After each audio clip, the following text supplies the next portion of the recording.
Je suis très heureuse de vous rencontrer ce soir. Je remercie l'association Abertar pour son invitation à l'occasion de la 14e édition du festival Maqamat, organisé sous le signe Melhoun, parcours et nouvelles approches, en hommage au doyen de la littérature marocaine, Feu Abbas El-Gerab, qui nous a légué un patrimoine culturel considérable, portant sur de la créativité populaire, inspiration du patrimoine, chant andalou marocain, lexique de la terminologie artistique du Melhoun, notre identité et la mondialisation, la pensée et l'unité, et la liste est longue. Je tiens à remercier également le docteur Abdelmajid Fenich, qui a travaillé sur mon livre Melhoun et peinture dans son étude académique. Il s'agit d'un recueil de poèmes illustrés par mes tableaux, préfacé dans sa version française par 3 textes complémentaires. Télégramme du Melhoun à Loubaba par le poète écrivain Mohamed Bessous. Une interpellation de l'histoire par le chercheur en art Ahmed El-Fassi. Et enfin, Voyage dans le temps et dans l'espace de l'écrivain-chercheur Dr Samir Lotfi. La version arabe est préfacée par le Dr Abdelkrim Barchi dans son texte intitulé Melhoun wa Tashkil al-Rasm bil-Kalimat. Le second préfacier est le Dr Jamal Din Ben Haddou El-Melhoun fi Diyafat Tashkil.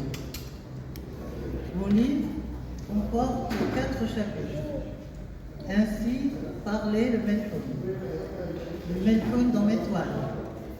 La femme honorée dans le Melhoun. Sur les traces des grands maîtres du Melhoun, avec mon poème Razel, Flamme de vie. Le Melhoun est cet art qui fait ressentir ce qu'il y a de plus précieux et de plus chaleureux en soi. Il ouvre les sourires et enchante les cœurs. Il informe l'esprit et rassemble le peuple autour de lui. Il est le sortilège de cette parole chantée. Il est le poème d'une mémoire séculaire portée. Il est notre identité culturelle d'une valeur intemporelle. Le Melhoun est la mémoire qui a construit l'histoire populaire du Maroc. Il a su jouer à la perfection le rôle de trait d'union entre le passé et le présent. Je suis le Melhoun. Du plus illustre au plus sensible, les poètes m'ont chanté. Je suis cette parole propulsée d'un lieu en lieu, d'une confrérie à l'autre, telle une vague venue enjoliver la vie. Je suis le murmure qui grossit, qui s'étend à tous les domaines. J'informe sur le pouvoir politique. Je décris la société dans tous ses états. Je raconte l'amour. Je décris la beauté de la femme dans sa splendeur. Toutes les femmes sont célébrées en une. Je la nomme pour la postérité dans ce qu'elle a de particulier. Fatma, Zahero et son délige, Loubaba de Sour. J'aime faire rêver. Je suis l'eau de la rivière qui s'insinue entre les roches. Je suis la goutte de pluie qui essuie les larmes. Je suis le sourire qui se termine en joie. Je suis le drame qui produit la compassion. Je suis la cause expansée. Je décris la réalité que parfois je sublime. J'aime faire rêver. Rêver de cette femme défiée par moi dans son merveilleux jusqu'à faire naître dans le désir de se battre pour elle et la posséder. Mes héros sont passionnés, envoûtés et fiévreux. Je réussis cela bien que j'en suis devenue populaire. Je glorifie ceux qui passent de lèvre en lèvre et mon nom, de belles voix s'élèvent dans un panel varié et précieux. Une clarté me diffuse en traversée. C'est alors le style du Salma Soufi, l'ascendance en cri de l'air. La femme, beauté sublimée du Melhoun. La femme réunit toutes les femmes, séductrices à la mystique, de l'impure à la plus angélique.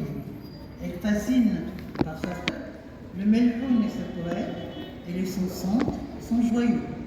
Elle s'appelle Fatma, Rita, Yamina, Fatma, Halima, Malika, Nabila et bien d'autres. Et même celle rusée est portée au nu. Parfois, femme objet, elle reste objet d'amour. La femme beauté sublimée du Meltoun est l'espace ouvert aux images fantasmagoriques de ceux qui les inventent. Reflet de l'état d'esprit du temps et du lieu. Reflet de la culture. L'œil s'émerveille et l'esprit s'interroge sur sa véracité. Enjolivée, Fatma, Rita, Zéro excite l'esprit. Amour interdit, femme intrigante et tentatrice, elle est aussi rebelle. Créatrice géniale du désir amoureux, elle se relève du rôle de femme-objet. Elle mène le jeu, provoque l'égalité, initie au jeu de la liberté. Cette femme fait sauter les barrières. Dans la nuit, la magicienne sort défaire le jugement des acquis. Elle se travestit dans l'image mimétique de lui pour dévoiler sa force de lumière. J'ai choisi de vous lire de mon livre La bougie, si connue à ma façon, de Mohamed Sharif Ben Ali. De quoi te plains-tu? La bougie naît, se bat et meurt. Elle brûle, se consume. Son chagrin est ma douleur. Il est ma tristesse. Destinée de l'homme, elle est sa métaphore. Les papillons lui tournent autour, attirés par sa lumière. Ils dansent leur chorégraphie. Dans l'église, la bougie éclaire et purifie. Elle se nomme cierge pour les défunts. Elle souffle la vie, la mort. Le Meltoun l'a célébré et n'a pas fini de livrer ce secret. Le héros dialogue avec la bougie et la questionne. Pourquoi te lamentes-tu? Tes sanglots de moi sont incompris. Parle, décris ton calvaire pour ne point me perturber. Lorsque tu jaunis, je pâlis. Toi et moi ne sommes qu'un. Mais avant, écoute ma détresse. Mon histoire est pire que la tienne. Je suis dans le manque et l'absence. Mon monde est dépeuplé. Et toi, de quoi es-tu exaspéré? Moi, je suis délaissé, transformé en cire ou en baume. Je perds mon intégrité. Je suis malaxé, violenté. J'en sanglote encore. Toi, l'homme, au moins, tu dis la joie après les pleurs. Ingrate, tu fais la joie des amoureux, des maisons huppées. Tu brilles, tu scintilles, t'es une star. Mais de quoi te plains-tu? Les amoureux t'aiment, les écrivains qui tiennent compagnie. Tu es l'ami de la nuit. Vois-tu, rien n'est idéal, parfait. La vie est pleine et chagrin. Accepte ce qui est pour ton bonheur.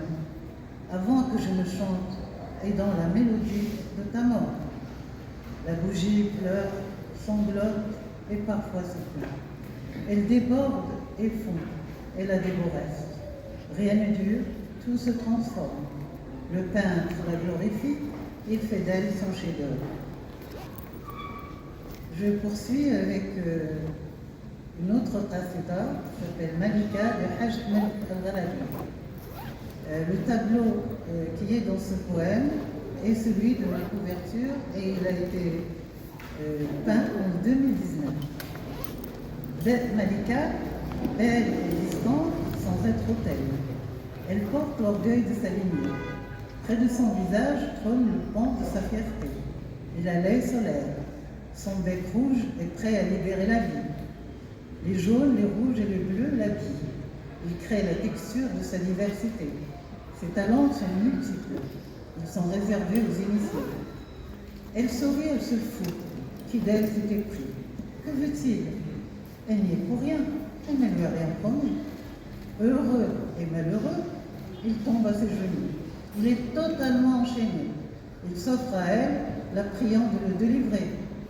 Son œil vif contemple les turquoises, les bleus variés, les marrons foudroyants que forme sa passion. Rien n'est si triste. Madame, crie son cœur, couvrez ce sein que je ne saurais voir. Par de pareils objets, les âmes sont blessées, et cela fait venir de coupables pensées. La fée, derrière lui, a emporté Molière et son Tartuffe. Vêtue de jaune, d'orange et de vert, sa protectrice est venue lui apporter la bonne nouvelle. Ce moment est celui de sa liberté. Et j'invite le Sœur Blacher à bien vouloir lire la version arabe des Shema.